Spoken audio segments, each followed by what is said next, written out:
BirdNote presents. This is Bring Birds Back. I'm your guest host, Marcus Rosten, a naturalist based in Buffalo, working to conserve the ecology of Western New York. On Bring Birds Back, we've talked a bunch about unequal access to parks and natural spaces. Something we don't usually think about, though, is how this issue extends to wildlife, too. Take a trip back in time with me, let's say about 500 years ago, to the pre-colonized United States, before Europeans. And imagine that you're a black bear, just roaming your home range. Your territory could stretch for over 50 square miles. That's over 24,000 American football fields. You could roam and ramble your range unbothered and unencumbered. But today, if you tried to take that very same stroll, your journey would be much more treacherous. Highways, neighborhoods, and human developments have fragmented the landscape at a dizzying rate. For example, as of 2020, there's over 4 million miles of road in the United States, and wildlife are suffering the repercussions.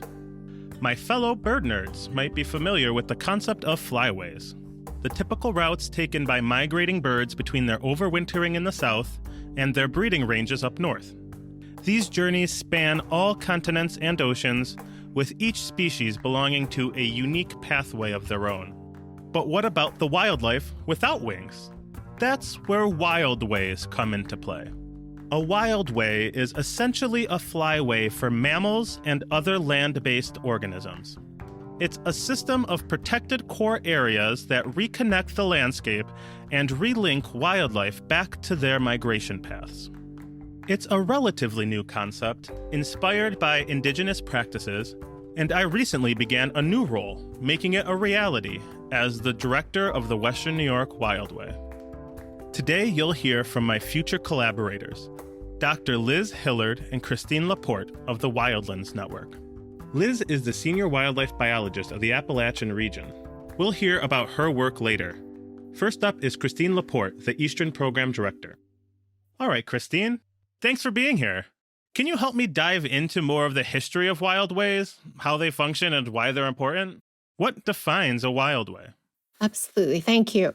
One of the key concepts of a wildway is that there's connectivity between the landscape. The one that I work on ranges from Nova Scotia through Florida. So just visualize that as one big fabric. And what happens within a wildway is sometimes that fabric gets severed by highways, roads, human density, and development. Right. So that gets at the why of this issue. Why are wildways necessary? Can you share a little bit more on the history of what's happened to wildlife in North America that's brought us to this point? What happened to wildlife in America, what we call America? I mean, my mind immediately goes to colonization and everything that came with that. And the indigenous peoples who lived in North America, called Turtle Island to many tribes and First Nations, certainly harvested wildlife for food, interacted with wildlife in ways that meant taking of lives. But the relationship was completely different than the Western view that was brought, which was extractive and just a different way of looking at the world. You start to see massive fragmentation of landscape as the indigenous and the wildlife began to be pushed west from the east. I'm talking decades in from colonization. You see huge agricultural swaths where forests used to be intact. And you see the introduction, in some cases, of insects or other kinds of organisms that affect forest trees. So forest trees dying out, changing the ecosystem structure. I mean, think about the bison. There used to be cougars and wolves in many, many, many, many places that they no longer are. So there was an intact fabric of how wildlife interacted. Okay, so when did the ideas for wildways come about? Where did this all start? Wildways emerged as a concept in conservation back in the 80s through an interesting confluence of some wild and wilderness advocates and some conservation scientists. And through that interesting mix of worldviews, conservation biology was born. It's a discipline within ecosystem studies. And these two rivers of thought, so the wild people, I love calling them the wild people, they founded Wildlands Project. And part of their motivation was this shared value that all species have an absolute right to exist. And zooming out to landscape level, looking at how does North America work? How do the ecosystems work? How do the plants and animals and lichens and everybody, how do the rivers work? So through that great marriage of different worldviews, wildways are such an optimistic and audacious way of looking to the future. It's not just about what we can protect now, but we really do have a 500-year vision at Wildlands Network. And that's why I think it's important to imagine what we want in the future and talk about it with the younger generation so that they start having creative thoughts about what they want the landscape to look like as well. And that we can do in the immediate timescale, passing that along to the younger generation. So you have this 500-year plan at Wildlands Network. How do you go about making this vision a reality? The first step is to prove that wildlife vehicle collisions are terrible for humans as well as other species. So we do a lot of research, or we work with those who have already done the research. For example, here in North Carolina, after several years' work, we just published a report recommending the top 20 wildlife crossing sites in North Carolina. Our Southern Appalachian chief scientist, Liz Hillard, has been studying the impacts and the wildlife crossings that exist and putting all that kind of different data together. We did that prioritization ourselves, but we vetted it with a lot of the Department of Transportation and wildlife professionals and researchers in the state. So that's an example where science really fed into the agency process. And I got to talk with Liz Hillard about her experience making wildways happen on the ground. I'm coming to everybody from Asheville, North Carolina, where I am the senior wildlife biologist for Wildlands Network. The research I'm doing really can be so applied and lead to real movement forward. And I'm just very inspired and passionate by that piece of this. The research specifically on Interstate 40, where it runs through Pigeon River Gorge, which is essentially the western boundary of Great Smoky Mountains National Park. It has so much national protected forest land on both sides, and everyone had been citing this area as a bear mortality hotspot. And we have this growing elk population, and we have deer mortality out there. We did 4 years of focused research, both with elk GPS collars, collecting as much wildlife road mortality data, actual locations of where animals are getting hit, and incorporating all of that information along with 150 cameras monitoring animal activity throughout the section of interstate to really try to cite and understand better where would it be best to put in road infrastructure that not only reduces vehicle collisions, but really connects the landscape. Our whole piece is making sure we have a connected landscape through time so wildlife can thrive. Yeah, and like you said, we already have an infrastructure problem in the United States that we have to tackle. Might as well tackle that problem and then make it better for wildlife at the same time. I know up in New York State, you're holding your breath anytime you're driving around at night because you're just waiting for that deer to cross out in front of you. You don't want to hit a deer any more than that deer wants to get hit. So I guess touching on that habitat fragmentation, what does that do to a population of elk? I think the most obvious effect that we can imagine is roadways being a dangerous place for animals to travel. And collisions with vehicles are catastrophic and deadly. But I'm assuming that the effect of this habitat fragmentation goes a lot deeper than that. Can you tell us how that really changes, entire populations of elk and other animals? Oh, yeah. And so I think what's interesting is we all know about wildlife vehicle collisions and road mortality, and the numbers are absolutely staggering. So it's estimated that tens of millions of bird, reptiles, amphibians, and mammals are killed per year on U.S. roadways. And for birds specifically, a recent study just estimated that between 89 million and 340 million birds die annually in vehicle collisions on U.S. roads.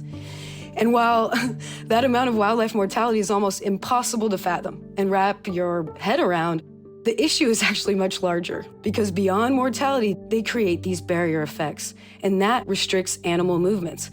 And those restrictions limit wildlife's access to food and habitat resources, as well as mates. And through time, that can lead to the progressive isolation of local populations and high rates of inbreeding. And so if we have isolated local populations and we have some sort of catastrophic event, or if they have high rates of inbreeding and are also genetically similar, a disease or something that comes through there makes those populations much more vulnerable. So roads creating this isolation, not being able to get to mates, not being able to access food resources, overall threaten biodiversity by decreasing species abundance. You spent a lot of time watching these wildlife cameras and studying these animal crossings. Were there any favorite moments that stood out to you? Oh, there were so many, but I'm going to go with this one just because I was very tied to the elk. I was monitoring elk with GPS collars, and I'm getting location from them every hour, and I can watch that in real time. In early spring, female elk, cow elk, make larger movements because they go and have their calf on their own. And this female cow elk every year crosses the interstate at road grade. And I saw her through time cross the interstate almost 107 times through the 3 years of monitoring her. And I was always curious if she had a calf or not, and if she was bringing that calf back successfully. And in the cameras that we had monitoring the structures, I got to watch her leave on her own, go to the other side of the interstate, have her calf, and bring that calf back. And I watched her do that 2 years in a row. People always ask, why? Why did she do that? And animal behavior is as complex as human behavior, but I would imagine it's just space. She needed space because they want to be alone. And so she did this kind of death-defying passage of Interstate 40 and 2 years in a row, had a calf on the other side and brought it back. And I was able to see that through the camera images.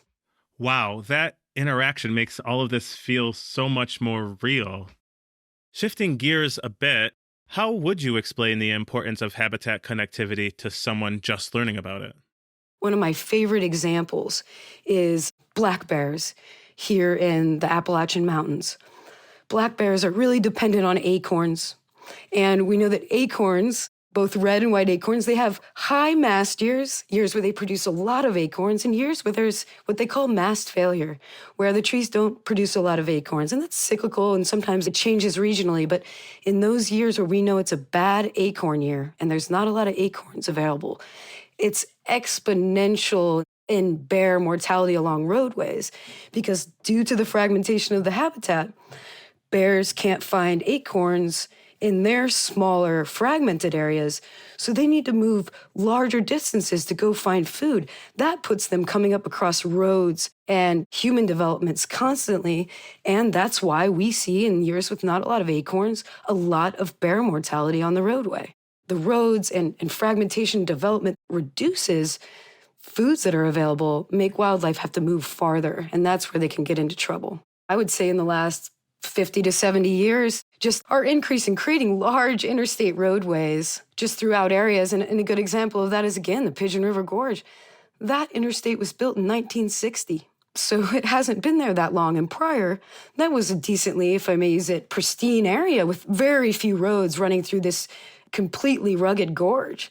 And so when these roadways are built, if you can all imagine, we're blowing up mountaintops and using bears again. They are ridgetop walkers, just like a lot of wildlife. And so in these areas where you see all the mountains being blown up to create these roadways, I mean, they're just disconnecting mountaintops in which wildlife can move along. The way you describe it, it's almost as if these roads are turning habitats into islands, and these elk are just getting trapped on islands and only stuck with the populations that are around them. And yeah, it just limits your availability to find mates, to diversify your gene pool. And outside of elk, I know that you've done a ton of field work monitoring animals in the Pigeon River Gorge. What are some of the other animals that you have studied, and what are you finding in North Carolina when it comes to this habitat fragmentation? For these larger mammals, similar to wildlife habitat, there's kind of winners and losers, right? And how big you are and how fast you move plays a lot into how extreme the barrier effect is, right?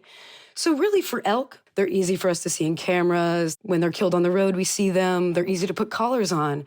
But when it comes down to it, it's the smaller species. It's the species of conservation concern, things like reptiles and amphibians and small mammals that this is really taking a toll on, if we can imagine those animals having a harder time moving over roadways. And so it's been so exciting. I mean, diverse wildlife are omnipresent along this very busy roadway that has like a 5-foot concrete barrier in between it. I mean, crossing there for something small seems absolutely impossible.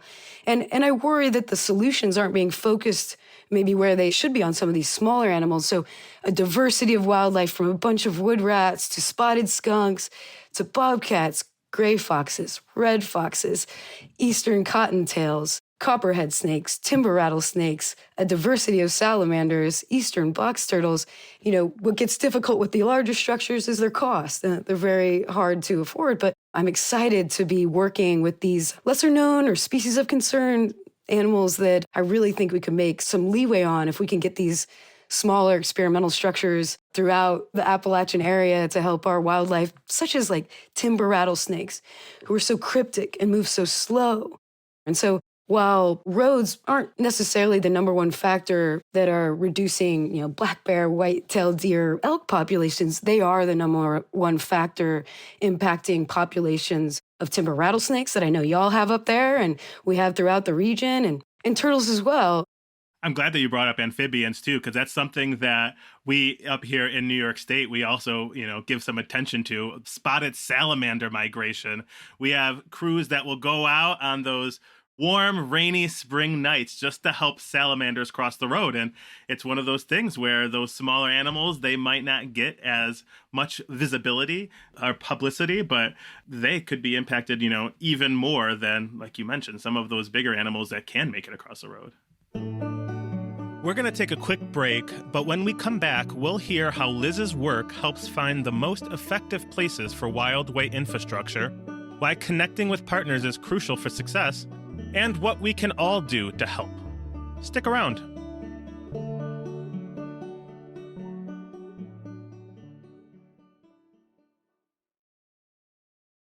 So a key part of Wildways is reconnecting habitat across roadways. There are two main kinds of infrastructure that can be installed for passage: wildlife bridges or overpasses, and culverts or underpasses. The bridges are pretty self-explanatory and are usually what the bigger animals, like elk, need to travel over a road. A culvert is essentially a pipe that runs under the roadway. They're often used for drainage, but if placed strategically and sized correctly, they can also be used by wildlife, like the snakes, turtles, foxes, and salamanders that Liz Hillard mentioned. But there's a lot of work that goes into determining where these structures would be most beneficial. Wildlandsnetwork specifically, and a lot of other organizations, we come up with mapping where we identify what we think are core habitat areas, tend to be protected or just forested and, good habitat. And then we see all the fragmentation and we identify where we think corridors should be created to move between those. Once we kind of have some ideas of that, what makes it easier for us is really focusing then on a place like Great Smoky Mountains National Park. Interstates running along it, and about 75% of that roadway has adjacent national forest land on both sides. I mean, there's a lot of opportunities to be doing this work, but roadways specifically, that allows us to then key in, where are these protected areas? Oh, it's protected areas on both sides of Interstate 40 through this gorge for 28 miles. The big part there was getting groups of people together, the Tennessee Department of Transportation, North Carolina, the federal agencies, the Park Service, and really starting a coalition there, getting local folks bought in and understanding that we need their expertise. We bring in road ecology experts and really talk about the issue, come together and really create a study design. And we did driving surveys to mark actual locations of where bear, deer, and elk are getting hit, and then getting information from the maintenance folks. So we had around 200 locations of vehicle mortality spatially along this roadway. We put up wildlife cameras, and we use those as a proxy to index wildlife activity throughout the roadway. And then the GPS elk collars, looking at where elk are not only crossing the road, but also using that right-of-way, and then creating some connectivity models. And so the foundation of kind of gathering all this info and applying it to the road, extract all that information and kind of look at, where's mortality high? And at the same time, We really tried to ask what on the landscape might be influencing where these vehicle collisions happen. You can see that it's not random. So you've collected all this data. What's some of the most important information that you've learned? One of our biggest findings really was that these vehicle collisions, there's a higher probability of these happening near where current infrastructure already exists on the landscape. So we monitored those with cameras and, tallied the number of animals that successfully crossed. And so we knew what structures were crossing wildlife and what weren't. What's happening is they move through the landscape as path of least resistance, right?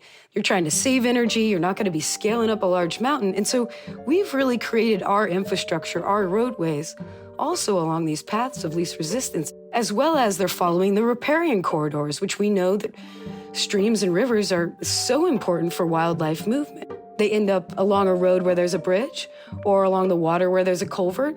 And so that's forcing them to have to cross at road grade where they're getting hit. Most wildlife have a specific home range, usually a large area that they need to be able to find all of their resources in.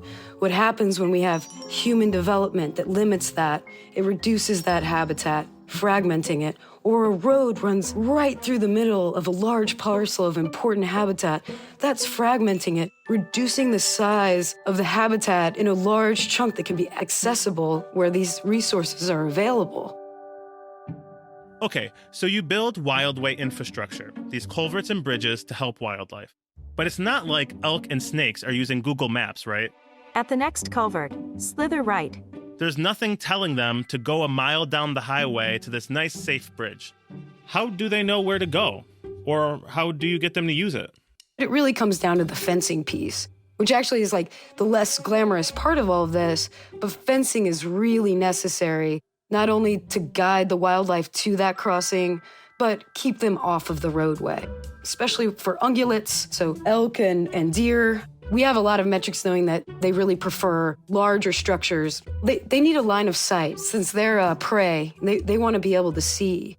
But things like black bear and mountain lions are okay with using smaller tunnely structures. And so what's incredible is wildlife really seem to be happy to use these. Now, all this research is great, but the data alone isn't going to save wildlife. That has to be turned into policy and infrastructure. Like Christine Laporte mentioned earlier, Liz worked with government officials to implement changes based on her research. The North Carolina Department of Transportation invited us to a meeting to let us know that, hey, we're replacing 5 bridges within the study area in the next 5 years. So it's coming up soon. And when we know there's infrastructure changes coming in, that's where we can come in and ask for a larger bridge span so that wildlife can move underneath and they're not forced to be on the road. They allowed us to give input on how the new bridges could be easily modified because those plans were already accepted to move wildlife through them, and they accepted those recommendations and put them in their plans. That's been a huge win. I thought it would be a real battle to get in the door, but it was kind of open for us, which surprised me. That said, these projects are inherently expensive. For example, Wildlands and others were able to get the North Carolina government to appropriate $5 million to use for wildlife crossings in the state. But that money doesn't go as far as you might think. Right, so $5 million, that sounds like a decent amount. When it comes to infrastructure, that would probably be a pretty cheap overpass. But where it does help is that we tend to have match funds. Like for the Wildlife Crossing Pilot Program, it's a 1-to-9 match. So that $5 million ends up being a lot more money. I think that given the start of this large project and the work that the North Carolina Wildlife Resource Commission is already doing in other parts of the state, that roads and wildlife crossings over roads is going to be just improving through time. And we're going to be learning more, and folks in all agencies are going to know more about this process. While Liz came to this project with her expertise in crunching numbers and statistics, her biggest takeaway was finding what truly impacts change. Being a research person, coming out with my PhD, I just thought data drove everything. And it's an important piece of this to check the box. But what I found with the Pigeon River Gorge, we used the research to really communicate what we were doing out there, build a coalition, the photos we're getting, the wildlife, the mapping, and allowing the public to understand the issue. So having that information, but also being able to constantly update through our 4 years of research all of our partners. And so this allowed us to kind of all coalesce around this. And we've built this large coalition, the Safe Passage Coalition. And that coalition is what's given us a little more power to be at the table with such a large backing and being able to show that we've been working together for a while. And so what's interesting is that actually all comes down to the local community and getting everybody involved. The Safe Passage Fund Coalition brings together people like Liz and her team at the Wildlands Network with other aligned organizations to do outreach, education, and fundraising for Wildway infrastructure. They were instrumental in securing that $5 million for wildlife crossings in North Carolina we mentioned earlier. And this isn't the only partnership that the Wildlands Network has forged to help realize its vision. Far from it. Christine Laporte, who we heard from earlier, does a lot of work building those relationships, like working with the state of New York on its 30 by 30 initiative that requires 30% of the state's land and water to be protected by 2030. And another program she's especially excited about? Future Forest Reimagined is an initiative that we co-founded up in the Northern Appalachians, Acadian, Wabanaki bioregion. So it goes way up from New York up into parts of Quebec, New Brunswick, and Nova Scotia. We were guided the entire way by how to frame how we want our future forests in that region to look. We were guided by the indigenous leaders of several members of different communities within the Wabanaki Confederacy, Dawnland Confederacy. And so that for me, while it's not quite on the ground yet, the fact that we came together and that we're making progress at the pace of trust that we're building with the indigenous people as well as the other communities, it's the future. And a lot of what I call the Wildway vision is already being implemented on the land by many tribal resource managers, many tribes in their relationship and how they manage their forests. So I'm still sort of documenting that up north. I'm curious, looking to the future, what would you like to see change? Beyond these projects, how else can this Wildway vision be realized? I mean, we have to be careful and think about how we design our cities, how we design where we live. So I think there's a lot of opportunity in creative design for how humans live in our cities, in our towns, in our rural areas. What I'd really like to see is that this is just mandated. Anytime you're building a road, anytime you have a road project, a wildlife mitigation tool or solution needs to be put in place there. That would be so inspiring to be able to have what seems now kind of like a brand new idea or a foreign concept be just integrated into infrastructure projects going forward, to hopefully that this serves as a case study showing that it's possible, we can do it. And if we do it right from the get-go, it's easier, cheaper, faster, and safer for both wildlife and for humans. With all the promise that wildways have for protecting wildlife, we asked Christine the best way we could all contribute. Her first step? Stop, take a breath, and consider how everyone is connected by our biology, the experience of being on this planet, and that includes all the species. And the next? Look for who in your community is working to restore habitat or advocating for wildlife crossings. Find something that resonates with you. For example, tree plantings in cities. Cities are in the Wildway too here in the East, so we've got to keep that, oxygen flowing in the cities.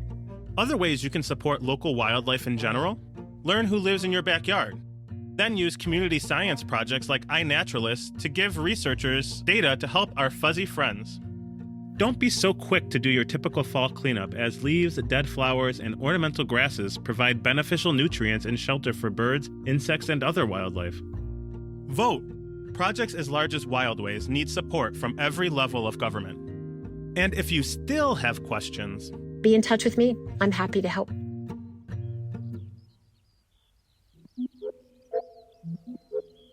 While connecting habitat across continents is a daunting task, Wildways are among the biggest, boldest, and most ambitious solutions we have today to meet the moment and face the threat we are up against.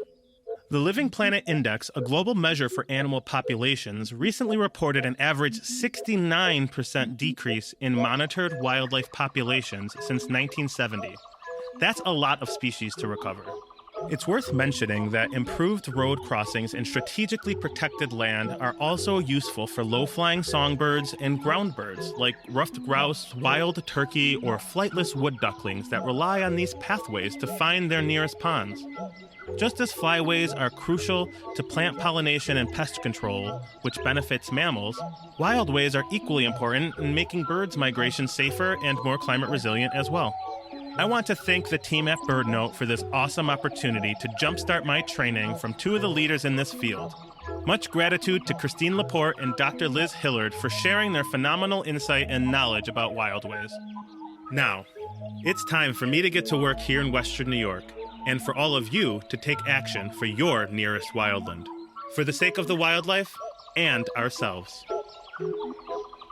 BirdNote is on a mission to inspire 1 million people to take action to help birds and our environment over the next 3 years. In this special season of Bring Birds Back, our goal is to show you that every little action for you is an even greater action for our beloved birds. Learn about our guests, plus find more resources about wildways and ways you could take action when you visit our website, birdnote.org. And be sure to follow us at Bring Birds Back on Instagram for behind-the-scenes content and the latest updates about the show. Bring Birds Back is created by our producers, Mark Bramhill and Sam Johnson, managing editor Jazzy Johnson, fact-checker Connor Guerin, and content director Jonice Franklin. Music is by Cosmo Sheldrake and Blue Dot Sessions. And this special episode was hosted and co-produced by me, Marcus Rosten, director of the Western New York Wildway for the Western New York Land Conservancy. Learn more when you visit birdnote.org. Thanks for listening, and stay wild.